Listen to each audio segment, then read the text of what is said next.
In the previous lecture, you have seen how to write the UVM agent, and next you are going to write the UVM environment. Here is the env. The env name is sample env, which is extending from the UVM env, and next should be the factory registration macro, which is the UVM component utils.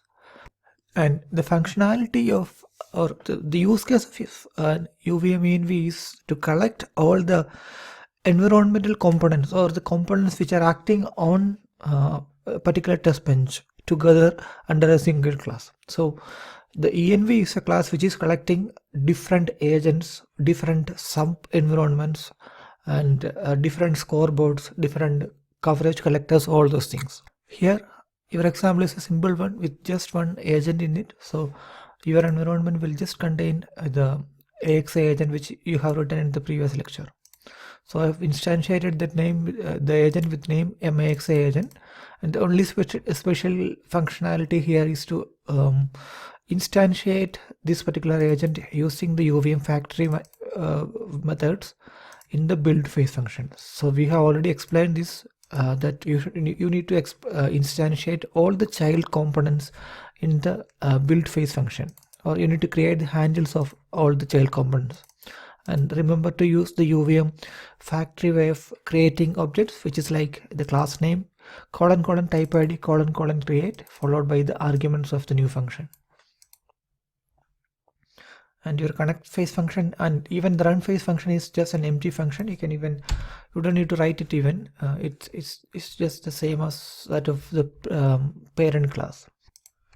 At this point, this class is a very simple class. Your env is a simple class. You might even think, why do we write this class even? But when there are different sub agents in it and different scoreboards and coverage collectors come together, env is an important class to make the connection between them appropriately and to act as a wrapper to all the test bench components. Next, you are going to write the very last class in the UVM based environment, which is the test class. Before looking into the code, so this was the diagram which is just showing all the hierarchy of UVM classes. So you have written the agent class and you have instantiated that agent class within the env class as well. And in the test class, you need to instantiate the environment class, and also you need to start the UVM sequences into appropriate agents. So in our case, we have only a single environment and we have a single sequence as well. So we are going to instantiate your environment and sequence class, and you're going to start the sequence into the sequencer which is sitting in the UVM agent. So here the class name is sample test, and it is extending from the UVM test, and next is factory registration macro. So this contains two child classes, which are the environment and the sequence class. So sample env was the env which you have written in this file, and you had also written this AXR sequence previously. And there is nothing in the new function. And in the build phase function, you need to create these env and sequence classes using the factory methods like type ID, colon colon create. Note that for the component classes, you might want to pass the second argument as which is the parent argument as this keyword, and for the data classes there are no second arguments in the creation or the new function. And before going into the run phase, this is an extra function that is added into the test function. So the function name is end of elaboration phase. So this is again a standard name in UVM. At this point, don't too much worry about the content of this function, but just understand that it is the place where you can set the verbosity. Again, you can set the verbosity levels in many different places, but I would suggest you to add verbosity settings into the end of elaboration function in the test class. Now, setting verbosity is done by using this line. So in this line, like UVM top dot set verbosity level higher. So you need to pass the desired verbosity levels that you wanted to run in this particular simulation into this function, which is set verbosity level higher function. So this will control the printing mechanism in the UVM. So any messages that you have added with the higher with the verbosity of UVM high or above will be printed if you are setting the verbosity to UVM high. In simple words, if you're setting the verbosity to this UVM high, then all the messages with verbosity from UVM none, UVM low, UVM medium and UVM high will be printed. But instead, if you're setting the verbosity just as UVM low, then only those messages with verbosity as UVM none and UVM low will be printed. So in our case, if you remember, we have added all the UVM info as as with verbosity UVM medium. So if you just go through the agent, you can see that. So I have added the verbosity of all tick UVM info functions as UVM medium here. So in the test, as by setting the UVM verbosity as high, all of them will be printed. So once you're comfortable in this complete simulation, you can just change this verbosity to say UVM low and see that those messages will not be printed in the simulation. So again, there is nothing functional in this function. So it's just setting the verbosity level. If you don't understand this, you may even skip it. Now we are going to the run phase function. So ignore the first line at this point. We'll come to this later. And what we're doing is we are just giving an information saying the test is starting. And after that, we are setting the number of transactions in the sequence to 10. So remember that in our sequence, we were using the a variable called number of transactions, and the loop is iterated over that many times to create that many transactions.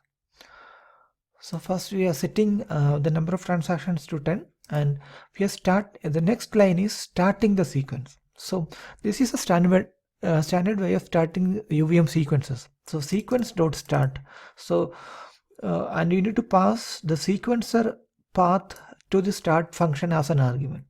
So you have to, in order to start any sequences, you need to start like sequence.start, pass the hierarchy of sequencer on which this particular sequence has to be started.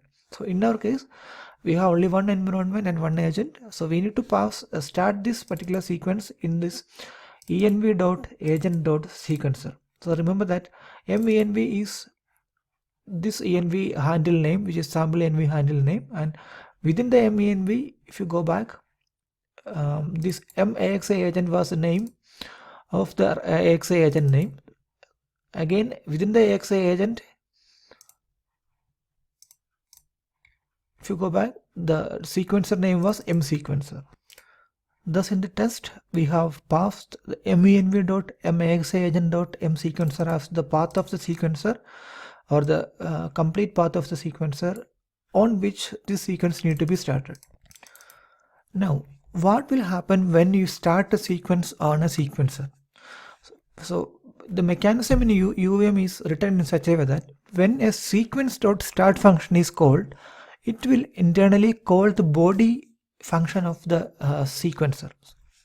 So when this msequence is AXA sequence type sequence, so when msequence.start is called, this function will eventually call the body function within the sequence. So within the body function, if you have seen here, we were calling another task to create few transactions and send it to this sequencer. So when this is start, you can see that the start item and finish item calls will actually send these transactions into the sequencer on which it is starting. So that is how we are achieving a connection from the sequence to the agent and sequencer. So when the start item and finish item is called, these will be sent to the sequencer on which this particular sequence has been started. So here, this sequence, AXA sequence is started on the sequencer that is sitting in this path in the environment.agent.this sequencer. Thus, those transactions will be received in the sequencer, which is this sequencer. And as this sequencer is connected to the driver that is sitting within the agent through this connection, seek item port connection, those transactions will be sent to the seek item port.